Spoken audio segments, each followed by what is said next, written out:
All right, let's go. You've already crushed 3 sets and you've got 1 more in you. I know it burns, but that's where the real growth happens.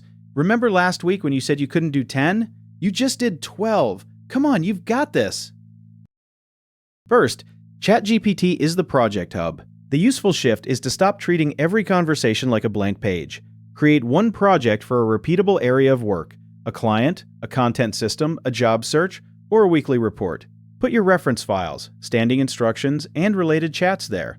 For example, a marketing project might include the product brief, audience notes, examples of your preferred tone, and one instruction. Challenge unsupported claims before drafting. Now every new conversation begins with the right background instead of a 5-minute context dump.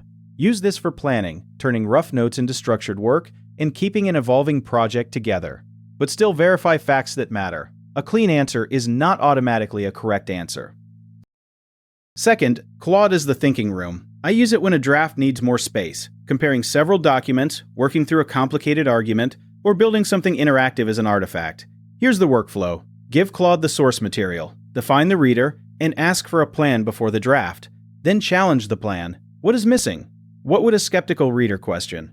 Only after that do you ask for polished copy. That extra planning pass is the difference between write me an article and a useful collaboration. Projects can also hold knowledge for related conversations, while artifacts give longer outputs or interactive work their own editable space. Don't use 2 chatbots just to generate 2 versions of the same paragraph. Use the second model when it performs a different stage of the work. Third, Perplexity is the research scout. When the question depends on current information, begin with a tool designed to search the live web and show its sources. Ask a narrow question with a date range, geography, and comparison criteria. Then open the citations. Research mode can handle a broader investigation and synthesize a report, but citations are a starting point for verification, not a permission slip to repeat every sentence. A useful prompt sounds like this. Compare the official pricing and core automation features of 3 tools for a 5-person U.S. agency. Use current vendor documentation, state the date checked, and separate facts from your recommendation. Save the useful results inside a dedicated project so the research remains connected instead of disappearing into browser history. Fourth, NotebookLM is for a different kind of research. Understanding material you already chose. Add your own PDFs, documents, web pages, audio, or supported public YouTube sources. Then ask questions grounded in that collection.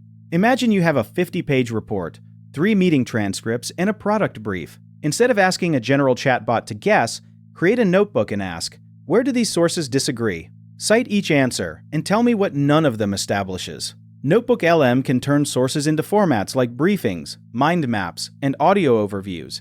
The real advantage isn't the novelty of the output. It's being able to trace the answer back to the material you supplied. Only upload content you have the right and permission to use, especially client or company information. Fifth, Notion AI is the operating system when your work already lives in Notion. It can help edit pages, summarize material, build or populate databases, and search information available in your workspace. Depending on the plan and setup, connected apps and advanced features may also be available. The practical use is not write a motivational post. It's maintaining structured work. Take meeting notes, extract decisions, assign owners, and update a project database. Or create an AI block that refreshes a weekly summary from selected context. Keep the human in charge of status changes. An AI-generated action item is still a suggestion until the owner agrees to it. Sixth, Canva is the visual production desk. Once the message is clear, use it to turn approved copy and assets into a presentation, social graphic, thumbnail, or short video layout. Magic Design can suggest layouts from your content, while Canva's other AI tools can create or edit media.